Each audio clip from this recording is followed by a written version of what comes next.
Minha mãe organizou uma brincadeira cruel e selvagem com a minha cadela sendo atropelada e depois queria morar na minha casa, mas o karma não brinca com essas coisas. Olá, eu, de 41 anos, preciso de conselhos sobre uma situação com a minha mãe, de 62 anos, que está rapidamente saindo do controle. Desde o início, posso dizer que não temos uma boa relação, devido ao temperamento dela, que fazia com que viver na casa dela, quando eu era criança, fosse como viver em um campo minado, onde você nunca sabe quando vai explodir. Nunca se sabia o que a faria perder a cabeça. Os castigos físicos e os gritos eram constantes. Aos 18 anos, eu já não aguentava mais. Minha orientadora escolar me ajudou a encontrar um apartamento e um trabalho de meio período. Mudei-me naquele fim de semana, enquanto minha mãe estava visitando a casa da irmã dela. Ao longo dos anos, tentei reconstruir algum tipo de relação com ela, não porque eu quisesse, mas porque todos diziam, ela ainda é sua mãe, seja lá o que isso signifique. Estabelecemos uma conexão distante, mas civilizada, ligações telefônicas a cada poucas semanas, visitas breves quando eu viajava para o estado dela para ver meus filhos.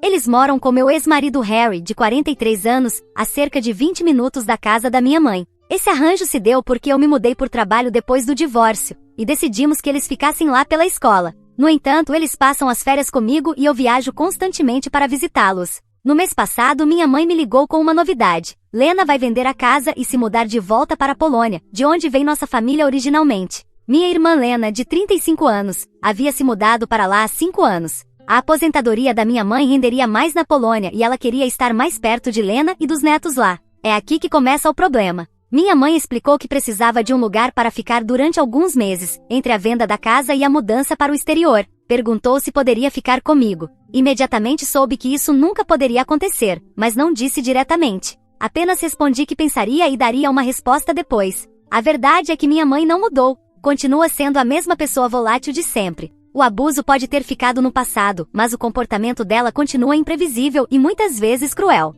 Hoje quero compartilhar um incidente recente que explica perfeitamente por que não posso tê-la na minha casa. 3 meses atrás, viajei para visitar meus filhos e levei comigo minha cadela Bailey, uma vira-lata que adotei do abrigo 6 meses antes. Bailey se adaptou maravilhosamente à vida comigo e viaja bem de carro. Planejava ver meus filhos durante um fim de semana prolongado. Inicialmente pretendia levar Bailey para a casa de Harry, mas minha mãe se ofereceu para cuidar dela enquanto eu visitava meus filhos e Harry. Ela não gostou muito da ideia de ter Bailey em casa. No primeiro dia, tudo correu bem. Minha mãe me enviou algumas fotos de Bailey dormindo no sofá e comendo petiscos. Ela escreveu que Bailey parecia sentir minha falta, mas estava bem. No dia seguinte, decidi visitar meus filhos novamente. Minha mãe se ofereceu para cuidar de Bailey pela segunda vez. Aproximadamente 3 horas depois de chegar à casa de Harry, enviei uma mensagem para saber como Bailey estava. Minha mãe respondeu que Bailey havia escapado do quintal quando ela se virou por um segundo. Garantiu que ela e o namorado Frank estavam procurando pelo bairro, mas não conseguiam encontrar Bailey em lugar nenhum.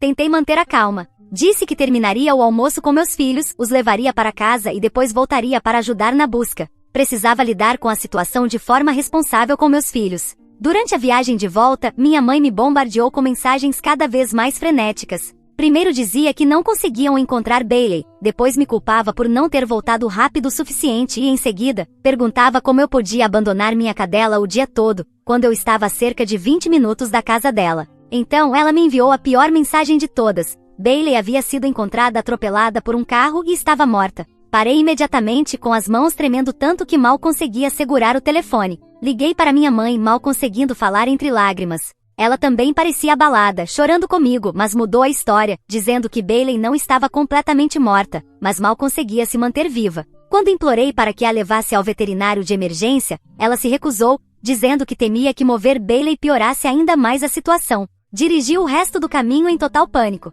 Quando cheguei à casa da minha mãe, encontrei carros estacionados por toda a rua. Ao entrar, vi cerca de 15 pessoas no jardim, bebendo e rindo em volta de uma churrasqueira. Algo não estava certo. Minha mãe me levou até um quarto nos fundos e lá estava Bailey, perfeitamente bem, abanando o rabo e animada ao me ver. Ela nunca havia estado perdida ou ferida. Tudo não passava de uma brincadeira da minha mãe. Ela riu histericamente da minha reação. Peguei as coisas de Bailey em silêncio e fui embora sem falar com ela. Passei a noite no hotel e dirigi de volta para casa na manhã seguinte. Esse é apenas um exemplo do motivo pelo qual viver com minha mãe é impossível. Outra situação com minha mãe aconteceu há 5 anos, durante meu divórcio de Harry. Eu estava passando por um momento difícil. O divórcio não foi hostil, mas ainda assim foi um divórcio. Eu havia me mudado por causa do trabalho e os visitava regularmente nesse período complicado. Minha casa não estava impecável, nada perigoso ou insalubre, apenas a casa de alguém que estava passando por uma fase ruim. Um dia, minha mãe me ligou dizendo que estava na cidade e queria me visitar. Hesitei, pois sabia que ela criticaria tudo na minha casa, mas insistiu que só queria me apoiar e ver como eu estava. Contra o meu melhor julgamento, aceitei. Durante a visita, minha mãe fez comentários sobre o assento do vaso sanitário quebrado, vasculhou minha geladeira e apontou um iogurte vencido. Também notou a louça acumulada na pia e me viu derramar ração de cachorro e depois aspirar em vez de varrer. Defendi-me dizendo que estava fazendo o melhor que podia. Ela não comentou mais nada na hora. Uma semana depois, um agente dos serviços de proteção à criança bateu à minha porta. Alguém havia me denunciado por negligência infantil. Enquanto o agente inspecionava minha casa, verificando especificamente a geladeira e o banheiro, soube imediatamente quem tinha feito a denúncia. O agente não encontrou problemas significativos, apenas sugeriu que eu mantivesse a casa mais organizada e agendou uma nova visita. Liguei para Harry assim que o agente saiu e contei tudo o que havia acontecido. Harry deixou uma mensagem de voz furiosa para minha mãe, dizendo que ela nunca mais veria nossos filhos. Liguei para ela mais tarde naquele dia para confrontá-la. Primeiro, ela negou ter feito a denúncia, depois admitiu que havia ligado para os serviços sociais, pois acreditava que nenhuma criança deveria viver com o assento do vaso quebrado e que o fato de eu aspirar a ração de cachorro em vez de varrer mostrava que eu estava instável. Não nos falamos por meses após isso e quando retomamos o contato, o relacionamento permaneceu tenso. A terceira razão pela qual não posso viver com minha mãe tem a ver com o consumo de álcool. Há cerca de 11 anos, morei com ela por um curto período, depois que o divórcio me deixou em dificuldades financeiras. Ela estava bebendo muito naquela época, frequentemente dirigindo embriagada para casa depois de sair de bares ou da casa de amigos. Tivemos grandes brigas quando tentei tirar as chaves dela para impedir que dirigisse bêbada. O ambiente era tão tóxico que me mudei assim que consegui bancar um lugar só meu. Minha mãe havia ficado sóbria durante muitos anos antes dessa recaída, mas nunca reconheceu o problema com o álcool. Atualmente ainda bebe muito na maioria das noites. Diante desse histórico, não há como permitir que ela venha morar comigo, nem mesmo temporariamente. Simplesmente parei de responder às mensagens dela, especialmente aquelas em que falava sobre a mudança. Isso não era incomum na nossa relação, já que normalmente sou eu quem inicia o contato. Minha mãe raramente entra em contato, a menos que precise de algo. Passaram-se 2 semanas sem nenhum contato. Ontem publiquei algumas fotos no Facebook de uma pequena reunião com minha meia-irmã e a segunda esposa do meu pai, Marta, que tem sido mais mãe para mim do que a minha própria mãe. Em poucos minutos minha mãe comentou nas fotos: "Quem se importa?", seguido de "divirtam-se e finalmente não me contatem mais". Apaguei esses comentários porque eram constrangedores e totalmente inapropriados. Quase imediatamente, minha mãe começou a me enviar mensagens privadas. Declarou que tinha terminado comigo e disse para eu me manter afastada dela e do estado quando fosse visitar meus filhos. Pediu para que eu não tentasse agir arrependida e me removeu da lista de amigos no Facebook. Sua última mensagem dizia: "Droga, terminei com você. Boa sorte na sua vida. Espero que seja mais feliz com a Marta". Agora está claro que a explosão dela foi provocada ao me ver com Marta. Existe uma história importante por trás disso. Quando meu pai faleceu, há 4 anos, deixou para Marta, sua segunda esposa, uma apólice de seguro modesta. Marta usou o dinheiro para construir uma pequena casa nova para ela e depois, me deu o antigo apartamento dela para que eu pudesse morar sem pagar aluguel, como forma de agradecimento por eu ter ajudado a resolver os assuntos do meu pai após a morte dele. Minha mãe ficou furiosa com esse acordo, convencida de que Marta havia recebido milhões, quando na verdade foram menos de $200 mil, e que de alguma forma, ela merecia uma parte, apesar de ter se divorciado do meu pai 25 anos antes de ele se casar com Marta. As fotos que provocaram o surto da minha mãe foram tiradas na nova casa de Marta. Ver-me confortável e bem recebida na casa de Marta provavelmente desencadeou o ciúme da minha mãe. A ironia é que esse ataque de raiva da minha mãe acabou resolvendo o meu problema original, como dizer a ela que não poderia vir morar comigo. Agora foi ela quem cortou totalmente o contato. Atualização 1. Desde que minha mãe teve aquele surto no Facebook, se passaram 3 semanas e ocorreram alguns acontecimentos que gostaria de compartilhar.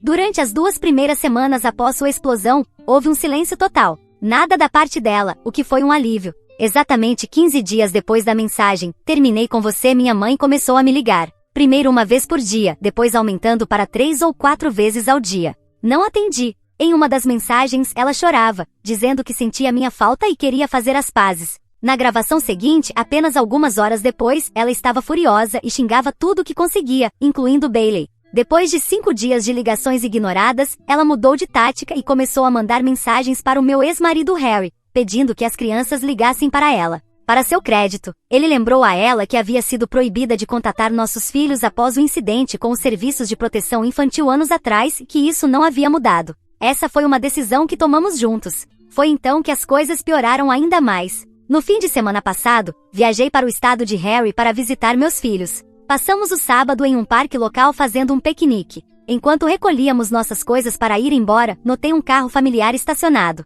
Minha mãe estava sentada lá dentro nos observando. Harry também percebeu e imediatamente reuniu as crianças. Aproximei-me do carro da minha mãe e ela baixou o vidro. Perguntei por que estava ali. Ela afirmou que por coincidência estava no mesmo parque e nos viu por acaso. Quando apontei que tudo aquilo era muito estranho, ela se defendeu e foi embora. Naquela mesma noite, Harry me ligou dizendo que minha mãe havia aparecido na casa dele exigindo ver as crianças. Quando ele se recusou, ela começou a gritar. Ele acabou tendo que ameaçá-la de chamar a polícia antes que ela fosse embora. Na manhã seguinte, minha mãe me ligou enquanto eu ainda estava no hotel. Atendi na esperança de acalmar a situação. Ela começou a falar sobre meus filhos, mas eu disse claramente que desde o incidente da denúncia, ela não veria os netos. Então, abruptamente, ela mudou de assunto e perguntou se eu já havia pensado na possibilidade de ela se hospedar comigo após a venda da casa. Respondi diretamente que não poderia deixá-la ficar comigo nem por meses, nem por semanas, nem sequer por algumas horas. Ela ficou em silêncio por um momento e então perguntou: "É por causa da Marta? Está escolhendo ela em vez da sua própria mãe?"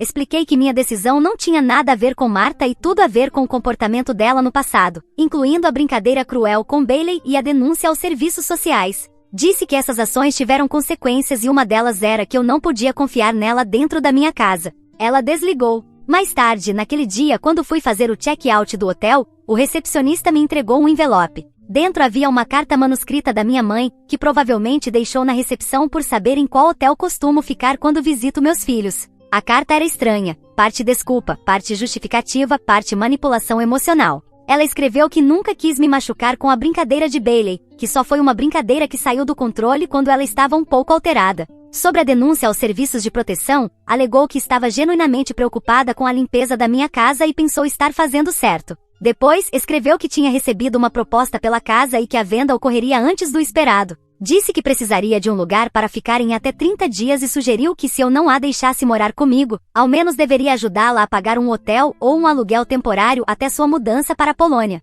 Concluiu a carta dizendo: "É isso que a família faz uns pelos outros. Eu te criei, te alimentei, te vesti durante 18 anos. Agora só peço alguns meses de ajuda em troca." Quando cheguei ao meu apartamento na noite de domingo, encontrei vários recados na portaria deixados pela minha mãe, alegando uma emergência familiar e exigindo acesso ao meu apartamento. Felizmente, a administração recusou. Na segunda-feira de manhã, recebi um e-mail de Frank, o namorado da minha mãe. Ele pediu desculpas por me contatar às escondidas, mas disse que eu precisava saber que ela estava bebendo todos os dias desde nossa briga. Contou que ela se tornou obcecada com a ideia de se mudar para minha casa e dizia que ao viver sob o mesmo teto, me faria finalmente entender o que significa ser família. Liguei para a administração do condomínio e garanti que minha mãe não teria acesso ao meu apartamento em nenhuma circunstância. Também instalei uma campainha com vídeo e uma fechadura extra na porta. Ontem recebi uma mensagem de texto de um número desconhecido. Era minha tia Teresa, irmã da minha mãe, entrando em contato da Polônia. Ela disse que minha mãe havia ligado para ela muito alterada e queria ouvir meu lado da história. Expliquei brevemente tudo o que vocês já sabem. Ao que parece, minha mãe não só fazia brincadeiras ao longo da vida, mas também não era muito criativa em inventar novas. Teresa contou que quando eram adolescentes, minha mãe havia dito que o gato dela tinha sido atropelado, apenas para depois revelar que era uma brincadeira, deixando Teresa chorando por horas. Teresa também mencionou que os planos da minha mãe de se mudar para a Polônia podem ser mais fantasia do que realidade. Apesar de falar sobre isso há anos, minha mãe não tomou nenhuma medida concreta. Não pediu documentos, não pesquisou moradia, nem mesmo verificou o que precisaria para atualizar sua cidadania polonesa. Essa revelação me fez questionar se toda a história de "preciso ficar com você enquanto me preparo para mudar para a Polônia" não teria sido inventada apenas para conseguir acesso ao meu apartamento. Lembrem-se de que este apartamento tem ligação com a minha mãe, pois pertenceu a Teresa. Estou preocupada com o estado mental da minha mãe, pois esse comportamento é extremamente errático. Considerei solicitar uma ordem de restrição enquanto mantenho o contato zero com ela. Também avisei Harry sobre a situação, e ele está tomando precauções adicionais com relação aos nossos filhos. Atualização 2. Certa manhã, recebi uma ligação do vizinho da minha mãe. Ele explicou que minha mãe havia sido levada ao hospital depois que Frank a encontrou inconsciente em casa. Ela havia misturado álcool com sua medicação para pressão arterial, o que causou uma queda perigosa da pressão ou algo assim. O vizinho disse que Frank pediu para me notificar como parente mais próxima. Entrei em contato com o hospital e falei com o médico da minha mãe. Ele não pôde compartilhar muitos detalhes devido às leis de privacidade, mas confirmou que ela estava estável e que provavelmente receberia alta em 1 ou 2 dias. Mencionou que ela havia sido encaminhada para uma avaliação de abuso de substâncias. Decidi não visitá-la no hospital, pois não via sentido. No dia seguinte à alta da minha mãe, recebi um e-mail de Frank. Ele explicou que o incidente assustou tanto minha mãe que ela concordou em participar de um programa ambulatorial de tratamento para o álcool. Também mencionou que a venda da casa dela fracassou após a inspeção detectar sérios problemas estruturais, que custariam dezenas de milhares de dólares para reparar. Passaram-se 2 semanas sem nenhum contato da minha mãe. Então Harry me ligou, preocupado. Contou que minha mãe apareceu na escola da nossa filha, tentando levá-la para almoçar. A escola, seguindo nossas instruções explícitas, recusou-se a liberar nossa filha e ligou para Harry imediatamente. Quando ele chegou, minha mãe já havia ido embora. No mesmo dia, recebi uma carta de um advogado contratado por minha mãe. A carta solicitava direitos de visita como avó e sugeria que se eu não permitisse contato regular entre minha mãe e nossos filhos, ela tomaria medidas legais. Na carta, ela se descrevia como uma avó amorosa que só queria se aproximar dos netos. Assustador. Harry e eu contatamos nossa advogada de família imediatamente. Ela explicou que, embora as leis sobre visitas de avós variem conforme o estado, a maioria exige provas de um relacionamento existente que seria prejudicado se fosse interrompido. Como minha mãe teve contato mínimo com nossos filhos ao longo dos anos, por decisão própria, e ambos os pais éramos contra as visitas por razões legítimas de segurança, era improvável que o caso prosseguisse.